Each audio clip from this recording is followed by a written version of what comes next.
Hello everyone, welcome to my another mini blog. তো দিনটা ছিল আমার জন্মদিনের দিন সন্ধ্যাবেলা। আমি তাই জন্য ভীষণ খুশি হয়ে হাততালি দিতে দিতে ভেতরে প্রবেশ করলাম। এখানে দেখো দারুণ করে কিন্তু ডেকোরেশন করা হয়েছিল।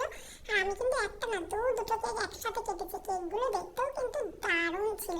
তো এখানে তারপর আমি কেক কাটতে শুরু করে দিলাম। তারপর তো একা একা আমি কেক খাইয়েও দিচ্ছিলাম সবাইকে।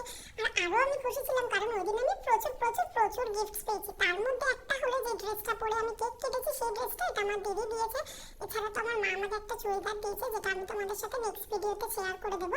আর এছাড়াও কিন্তু শুভ আমাকে অনেক গিফট দিয়েছিল। তার মধ্যে ছিল কিন্তু রিং লাইট, স্ট্যান্ড, মাইক্রোফোন, এছাড়াও একটা শাড়ি। এই যে দেখতে পাচ্ছ শাড়িটাও দেখতে কিন্তু দারুণ ছিল। ওপরে চিরকুটে অনেক কিছু লেখাও ছিল।